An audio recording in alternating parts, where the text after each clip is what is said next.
서울광역방송센터입니다. 요즘 정치권의 가장 뜨거운 관심사 가운데 하나가 제3지대 신당, 이른바 빅텐트의 성사 여부인데요. 언제 서는 거냐, 누가 오냐, 얼마나 커질 수 있을 거냐, 파괴력은 어느 정도나 될 것인가 등 많은 관심이 쏠리고 있습니다. 이런 가운데 이준석 전 국민의힘 대표와 천하람, 허은하, 이기인, 천하인을 창당준비위원장으로 하는 개혁신당 중앙당 창당대회가 오는 20일 국회에서 열립니다. 여의도 초대석 천하람 개혁신당 창당준비위원장과 함께 제3지대 신당 얘기 집중해 보겠습니다. 어서 오십시오, 위원장님. 네, 안녕하십니까. 창당준비위원장이 발음이 쉽지 않은데 대단하십니다. 수석 창당준비위원장이라고 말씀을 하고 계시지 않나요? 아유 전혀 아닙니다. 저희 세 명 다 같이 열심히 하고 있습니다. 근데 농담처럼 이준석 전 대표는 정강정책위원장이고 천하람 위원장 나는 창당준비위원장이다. 내가 지금은 더 높다. 이렇게 말씀을 하시는데. 네, 약간 이제 한 일주일 정도 남았나요? 약간 7일 천하 같은 느낌인데요. 그러니까 저는 이제 그런 것들이 물론 저희 개혁신당의 얼굴이 이준석 정강정책위원장인 건 맞죠. 그럼에도 불구하고 이준석 1인 정당이 되어서는 저는 국민들의 더 폭넓은 사랑 받기 어려울 거라고 봅니다. 네. 그래서 이준석 위원장도 그런 것들 알고 있기 때문에 저희 천하인 3명의 창당준비위원장이 사실 고르게 성장해서 어떻게 보면 새로운 세대가 이끄는 정치권의 세대 교체를 이끌어오는 정당이다라고 그렇게 만들고 싶어 하는 것 같아요. 일단 일주일 천하 남았다고 말씀하셨는데 신당이 서면 지도 체제나 대표는 어떻게 되는 건가요? 사실 이게 저희가 되게 창당을 굉장히 신속하게 진행하고 있기 때문에 전당대회를 열기가 쉽지 않은 상황입니다. 그리고 이준석 정강정책위원장은 조금 생각이 많은 것 같은데 저나 허은하, 이기인 창당준비위원장들은 아니 그래도 이게 국민들께서 보셨을 때 이준석 신당이라고까지 불릴 정도로 대표적인 얼굴이 이준석 위원장인데 초대 당대표는 맞는 게 맞지 않느냐. 저희는 그렇게 생각하고 있고요. 결국 요 며칠 사이에 최종적으로 결정할 것 같습니다. 일단 개혁신당 창당 이유, 명분, 왜 지금 이 시점에 개혁신당이 있어야 하는가 한 말씀 듣고 하겠습니다. 저는 지금 대한민국 정치에서 어찌 보면 너무 과거의 영광이 크기 때문에 새로운 이슈나 아젠다를 못 만들고 있는 것 아닌가 싶습니다. 국민의힘 같은 경우는 산업화의 유산, 더불어민주당 같은 경우는 민주화의 유산이 너무 크죠. 근데 그러다 보니까 우리가 산업화를 했고 민주화를 했는데 우리가 조금 잘못하더라도 감히 너희가 우리한테 뭐라고 할 수 있어? 라고 하는 삐뚤어진 선민의식 같은 것들이 있어요. 그러니까 이게 그런 거예요. 과거의 영광에 빠져 있고 새로운 아이디어나 아젠다를 생산해낼 능력이 없으니까요. 다 뭐 하고 있냐면요. 저 사람이 더 나빠요 하고 있는 거예요. 이걸 짧게 요약한 게 적대적 공생관계라는 말이지 않습니까? 근데 이 흐름을 깨야 됩니다. 그래서 과거의 영광이 아니라 지금 대한민국의 문제점을 정확하게 짚어내고 앞으로 미래 비전 어떻게 설정해야 되는지를 이야기하는 저 사람 나빠요가 아니라 우리 이렇게 해야 됩니다를 이야기하는 정당이 필요하다. 그게 저희 개혁신당이 될 겁니다. 어느 조직이나 마찬가지지만 결국 돈, 사람 조직인데 특히 정당은 더 말할 것도 없고 사람의 중요성이. 어떤 분들 오시나요? 현역 의원들이나 저희가 사실은요. 지금 저희에게 출마 의향이 있다라고 신청을 해주신 분이 한 1,500분 정도 됩니다. 전국적으로. 출마하겠다는 분이 1,500분이요?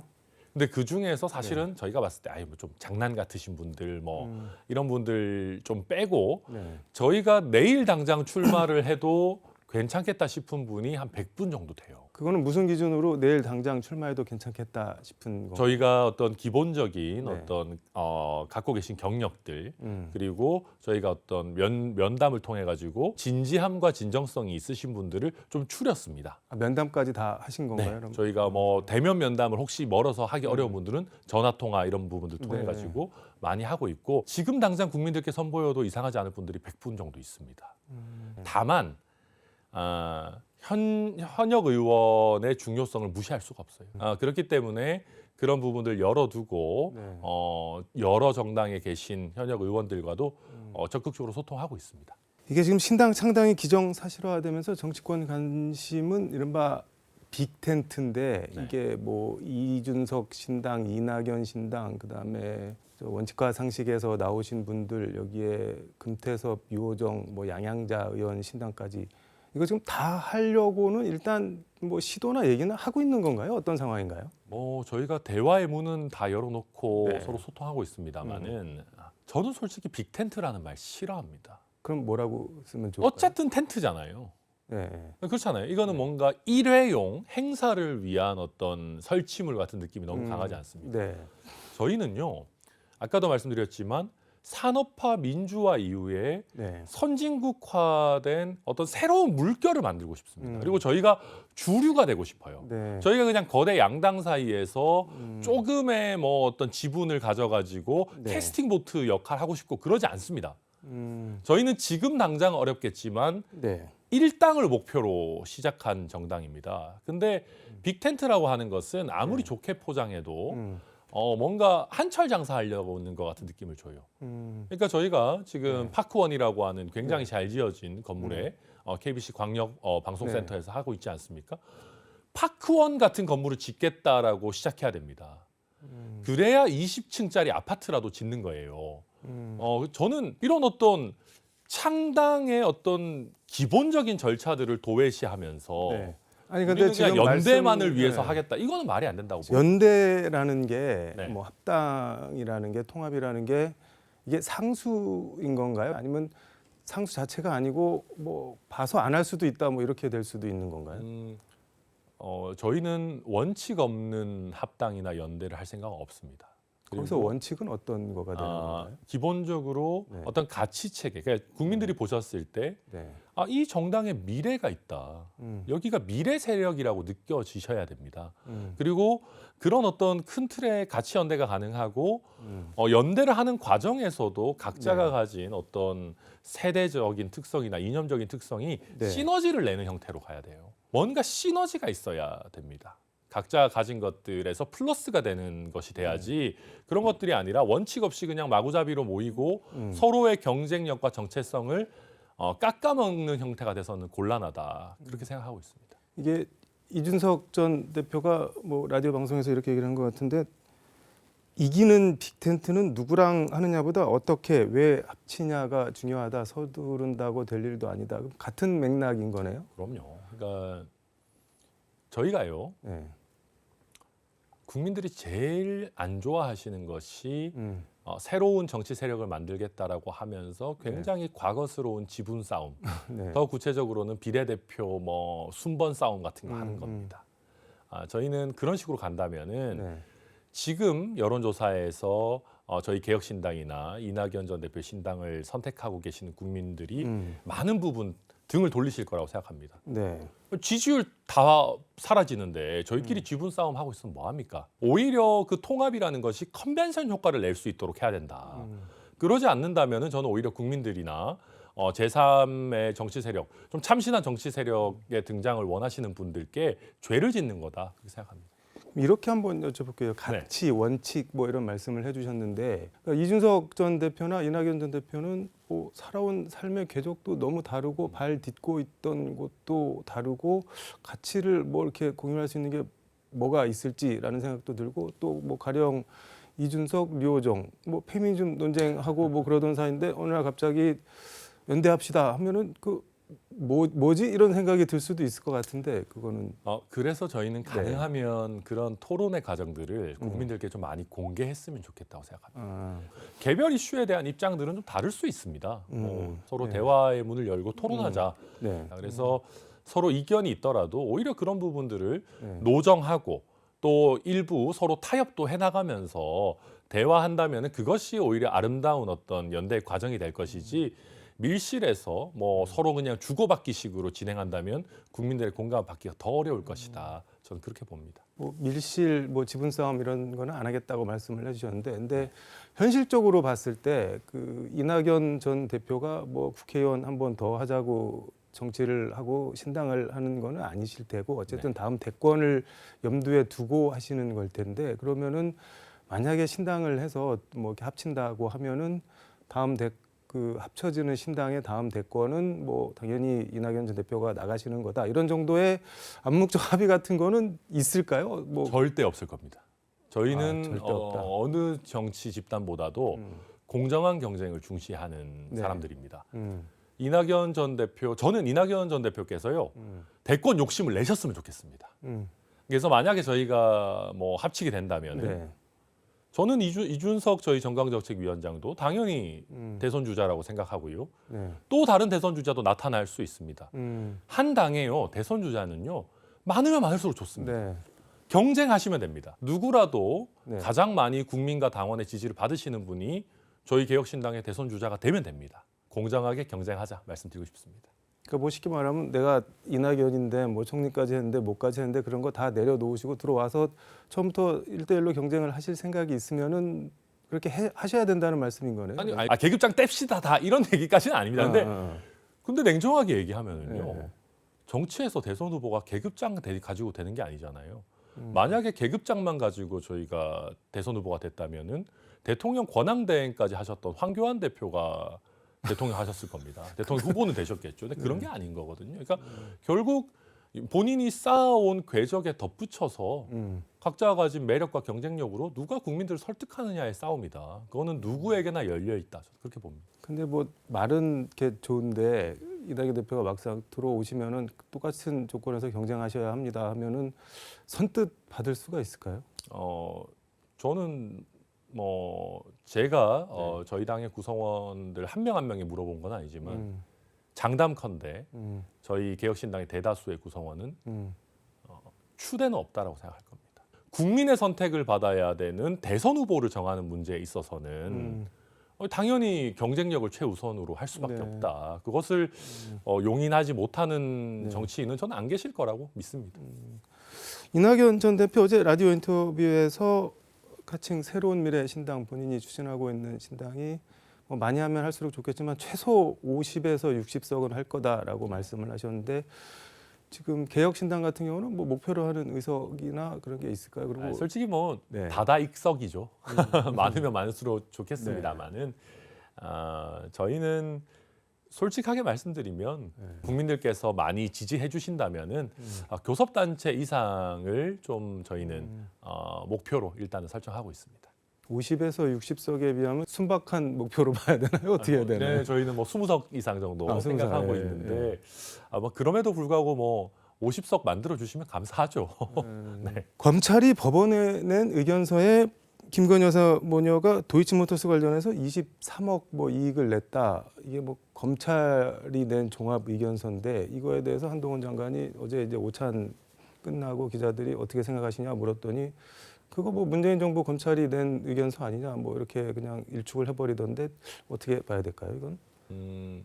저는 과거에 윤석열 대통령과 한동훈 장관을 높게 평가했던 것이 최소한 검찰 조직에 대한 충성은 있다고 봤습니다. 윤 대통령이 되게 유명한 얘기가 사람에 충성하지 않는다는 거잖아요.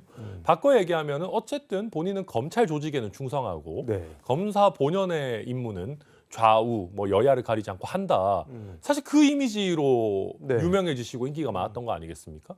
근데 이제 와가지고 한동훈 위원장 얘기는 문재인 정부의 검찰 따로 있고 윤석열 정부의 검찰 따로 있다는 얘기 아닙니까? 아니 그러면 검찰 조직도 그럼 정권에 따라서 왔다 갔다 한다는 것이면 본인들이 그렇게 자부심을 가지고 충성했던 검찰 조직이라는 게 고작 그거밖에 안 되는 겁니까? 그리고 저는 여기서 한 가지 더 질문하고 싶은 게요. 윤석열 대통령, 한동훈 위원장은 문재인 정부의 검찰에 소속된 사람들 아니었습니까? 그분들은 무슨 갑자기 뭐 윤석열 정부 들어서서 새롭게 생긴 검찰에 하늘에서 뚝 떨어진 겁니까? 아니잖아요. 그렇게 왜 민주당 당신들은 검사 악마화하냐 하셨던 분들이 스스로 검찰 조직의 신뢰도를 완전히 무너뜨려 버리는 발언을 하시는 거잖아요.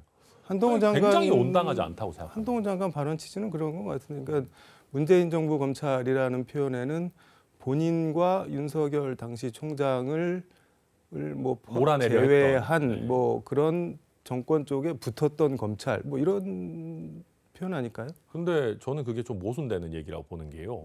그러니까 이게 저는 좀 잘 이해가 안 되는 것이 자꾸 검사들이 많이 소속되어 있는 국민의힘 정당이 검찰 조직의 신뢰도를 흔드는 발언들을 많이 내놓고 있어요. 저는 이런 부분들이 결국 국민들의 어떤 형사사법 시스템에 대한 신뢰도를 낮추는 일이다. 함부로 그렇게 이야기해서는 안 된다. 그리고 내용을 가지고 비판을 해야 되는 것이지 이거는 그냥 뭐 통틀어서 문재인 정부 검찰에서 한 거니까 믿을 수 없다. 저는 그거는 온당한 태도가 아니라고 생각합니다. 근데 뭐 문재인 정부 검찰이든 윤석열 정부 검찰이든 혐의가 없다고 본인들이 생각을 하면은 그냥 혐의 없음으로 결정을 하면 되는 거죠. 불기소 처분을 하면 되는 건데 그 지금 현직 법조인이신데 변호사신데 그거 왜 안 할까요? 그런데 안 하는 걸까요? 못 하는 걸까요? 굉장히 특이한 경우이긴 네. 합니다. 혹시 이 가능성을 생각해 본다면 네.